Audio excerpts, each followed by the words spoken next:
वीरू बंद कर दें क्या मार्केट को अभी इस समय? और आपकी मर्जी अनुज, अच्छा ही होगा वैसे। मैं बंद करने से मेरा मतलब आज के लिए बंद कर दें, क्योंकि पेन इतनी ज़्यादा है। और सच बताऊं तो ये मैं सोच रहा हूँ कि 1.5 घंटा काटेंगे कैसे, क्योंकि ट्रेड्स पिक करना टफ होगा, मार्केट में बात करना टफ होगा। वही बात हम बार बार रिपीट कर रहे हैं, एक ही बात बार बार। लेकिन एक चीज़ बहुत क्लियर है, आज सुबह निफ्टी ने वो लेवल तोड़ा, एक बार कोशिश की उसको उसको रीगेन करने की, लेकिन जब वो दोबारा टूटा मार्केट, उसके बाद जैसा हम सुबह भी 2-3 दिन से एक एक्सप्लेन भी कर रहे हैं आपको कि उसके बाद मार्केट में 24,100 तक कोई बड़ा सपोर्ट नहीं है। 24,100 क्या है? Basically 200 day moving average. खैर एक्सपायरी है, आखिरी के 1-1.5 घंटे में अगर कुछ कवरिंग होके रिकवरी आ जाए तो अलग बात है। और जो आज प्राइम मिनिस्टर मोदी ने पार्लियामेंट में बोला, ज़रूरी था वो जवाब देना डोनाल्ड ट्रंप को, लेकिन उससे एक चीज़ क्लियर हुई है कि कहीं ना कहीं अब मार्केट को लग रहा है कि ये मामला जल्दी सुलटने वाला शायद ना हो, या फिर दोनों की तरफ से पॉस्चरिंग जो है वो इक्वली स्ट्रांग रहने वाली है। अब अगले 20 दिन में देखते हैं कुछ होता है या नहीं। मिड कैप और स्मॉल कैप यहाँ पर भी भारी गिरावट आज आपको देखने को मिली।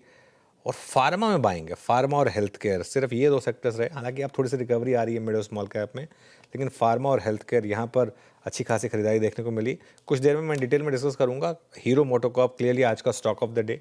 वो कॉन कॉल के बाद से स्टॉक ने मुड़कर नहीं देखा। सुबह पहले एक रैली हुई, फिर कॉन कॉल से पहले थोड़ी प्रॉफिट बुकिंग आई, और कॉन कॉल के बाद जस्ट इस स्टॉक में क्या पंख लगे और क्या तेज़ी, शानदार तेज़ी इस स्टॉक में आई। लेकिन खैर आगे बढ़ते हैं। Biru, Shreya, good afternoon. Good afternoon. Market का मूड माहौल काफ़ी ख़राब। आपने कही बात मार्केट बंद करने की, मैं सुबह ट्रेडर्स हॉटलाइन खिलाड़ी में कह रही थी कि क्या पूजा पाठ की शुरुआत हो जानी चाहिए, हवन कर लेना चाहिए अब क्या स्टूडियो में, क्योंकि तस्वीर काफ़ी ख़राब देखने को मिल रही है मार्केट की। लेकिन सबसे बड़ा सवाल ये कि जिस तरीके से आज लेवल्स टूटे हैं, क्या बेरिश दौर में अब मार्केट जा रहा है? क्या बड़ा ट्रेंड अब सच में नेगेटिव हो गया है? किसका ऑडियो दे रखा है यार? और साथ ही दूसरा सवाल ये कि अगर कुछ जैसा कि आपने कहा 20 दिन का बफर है, अगर वहाँ पे ठीक ठाक चीज़ें हो जाती हैं, पॉजिटिव बातें समझ आती हैं सामने, तो क्या फिर मार्केट रिवर्सल साइंस दिखाए?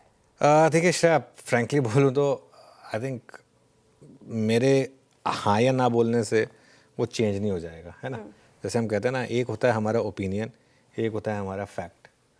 मेरा ओपिनियन हो सकता है कि ये कोई पिक्चर अच्छी नहीं है या ये कोई खिलाड़ी अच्छा नहीं है, मेरा फैक्ट नहीं उसको चेंज कर सकते। फैक्ट ये है कि मार्केट में अब एक बेरिश फेज चल रहा है।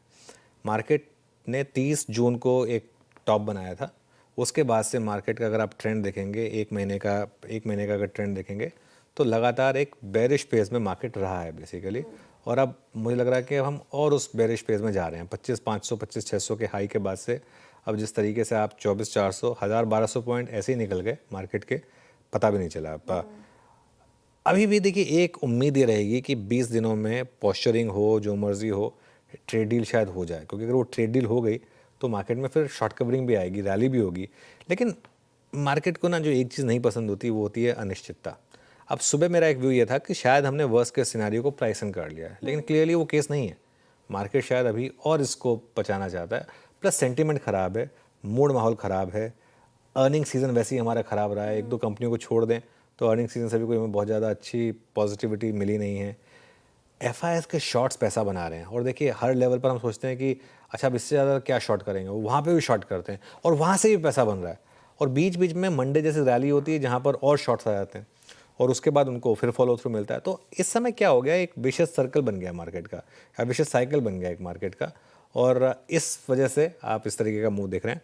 लेकिन जो भी है, कुल मिलाकर मार्केट का मूड माहौल जो है वो इस समय काफ़ी ख़राब है।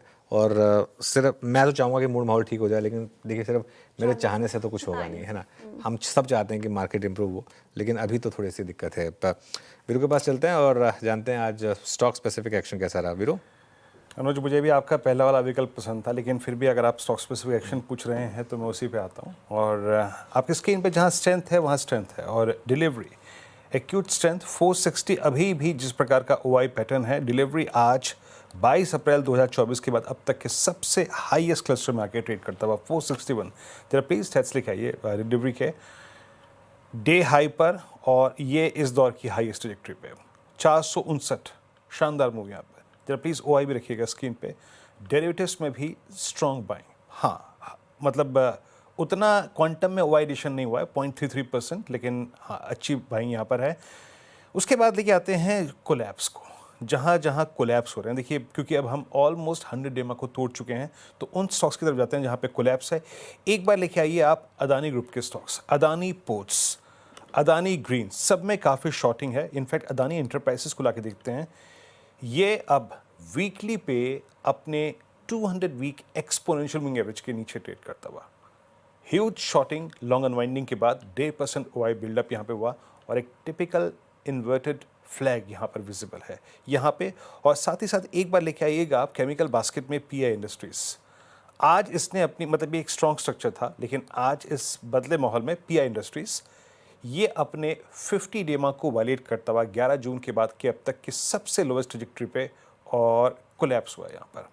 और आप 0.2% का बिल्डअप, तो वो बास्केट जो कि थोड़ा सा अंतर्राष्ट्रीय कारोबार से संबंधित है, केमिकल बास्केट में पीआई इंडस्ट्रीज में आज काफ़ी शॉर्ट, मतलब एक स्ट्रेंथ में delivery, Adani ports, Adani enterprises काफ़ी शॉर्टिंग और एक पीआई इंडस्ट्रीज केमिकल बास्केट में। इवन अगर आप एसआरएफ को भी देखें तो वो भी काफ़ी सिंक हुई है और शॉर्टिंग और हेडिंग टुवर्ड्स 2894 जो कि इसका 200 डे एक्सपोनेंशियल एवरेज है। अनुज, इस बदले माहौल में, मतलब हम कई बार ये कहते थे कि जनाब आप थोड़ा सा इंडेक्स को छोड़िए, अगर समझ में नहीं आ रहा है तो लेट्स बी स्टॉक स्पेसिफिक। लेकिन सडनली अब हमारे पास 3-4 ऐसी बास्केट हो गई हैं जिनमें रिस्क काफ़ी बढ़ गया है। फार्मा, आईटी, केमिकल, सब कुछ। इन 2-3 बास्केट्स को कैसे हैंडल करें जहाँ पे अब तक हमने काफ़ी पैसा बनाया था, फॉर इंस्टेंस केमिकल। देखिए वीरू, पहली बात तो मार्केट में शार्प रिकवरी आ रही है एकदम से। आप देखिए निफ्टी एकदम से 70 पॉइंट की रिकवरी दिखा चुका है लोअर पॉइंट से पिछले 10-15 मिनट में। तो ये थोड़ा सा एक्सपायरी का भी फैक्टर है। आई थिंक फार्मा पे वीरू, देखिए मार्केट की सेंस ये बन रही है कि फार्मा पे अब तक अगर लगना होता टैरिफ तो लग चुका होता, लगा नहीं है, तो सिर्फ वो बोल रहे हैं कि अगले 1 साल तक लगाएंगे। तो एटलीस्ट यहाँ पर कम से कम, बाकी सेक्टर्स पे तो आपके पास इमीडिएटली 20 दिन के बाद टैरिफ है, यहाँ पर एटलीस्ट वो तो नहीं है। आई थिंक आईटी में जो आज जिस तरीके के मूव्स आए हैं ना, वो काफ़ी इंटरेस्टिंग है। आप देखें आज अगर लार्ज कैप आईटी कोलैप्स हुआ है, मिड कैप आईटी में अच्छी रैली आई, हालांकि अब लोअर लेवल से लार्ज कैप आईटी में भी रिकवरी आ रही है। आई थिंक वहाँ मार्केट थोड़ा सा स्टॉक स्पेसिफिक हो रहा है। बाकी जितने भी पॉकेट्स आपने बोले उसमें आई थिंक एक और वल्नरेबल पॉकेट निकल कर आ रही है, वो है अदानी ग्रुप के स्टॉक्स। अगर आप देखें तो आज, अब मैं इसको जोड़ नहीं रहा हूँ, लेकिन फैक्ट ये है कि पिछले कुछ दिनों से ये स्टॉक्स इन्होंने गिरना शुरू कराया। Adani energy, Adani green, Adani ports, और ये थोड़ा सा मार्केट को थोड़ा सा नर्वस कर रहा है। क्या मार्केट की कोई एक सेंस बन रही है कि जो डिटीरिएटिंग इंडिया यूएस रिलेशनशिप है, इसमें कुछ और आगे कुछ हो सकता है अगेन।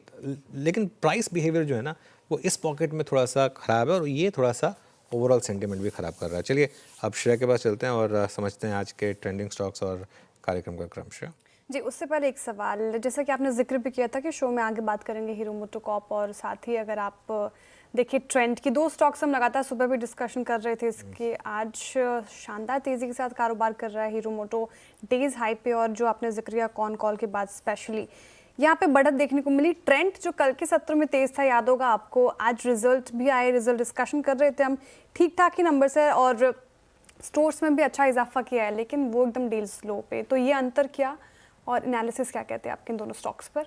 देखिए हीरो के मामले में तो श्रेया, मैं काफ़ी समय से हीरो पर बुलिश रहा हूँ। आपको याद होगा हमने काफ़ी बार इसको बिग स्टॉक स्पॉटलाइट में लिया था। आज सुबह भी हमने बात की थी कि हीरो के साथ एक बहुत बड़ा फैक्टर है कि वैल्यूएशन कंफर्ट है, और सुबह एक बार के लिए रेड मिला था, लेकिन कहा था कि लोअर लेवल से रिकवरी भी आ सकती है, और इनफैक्ट लोअर लेवल आए नहीं इसमें तो। और उसके बाद कॉन कॉल काफ़ी पॉजिटिव थी, वैल्यूएशन का सपोर्ट है, तो इस वजह से हीरो मोटोकॉर्प में तो आई थिंक ये मार्केट, देखिए इस समय एक कॉम्बिनेशन ढूंढ रहा है जहाँ पर वैल्यूएशन कंफर्ट हो, ठीक ठाक डिविडेंड यील्ड हो, ठीक ठाक ग्रोथ हो, और वो सब बहुत कम स्टॉक्स में अवेलेबल है। आपको हीरो मोटोकॉर्प उनमें से एक स्टॉक है। इस वजह से आई थिंक आज आपको इस तरीके का मूव देखने को मिला। जहाँ तक बात है ट्रेंड की, आई थिंक ट्रेंड में पोजीशनिंग बहुत ज़्यादा इम्पैक्ट कर गई थी। ट्रेंड 1 महीने में 8% चल चुका था।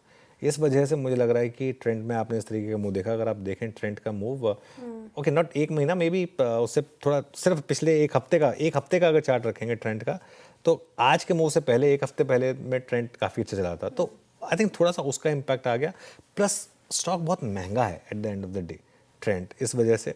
तो ये शायद एक फैक्टर रहा हो, लेकिन हीरो मोटोकॉर्प क्लियरली आज का स्टॉक ऑफ द डे है। Clearly hero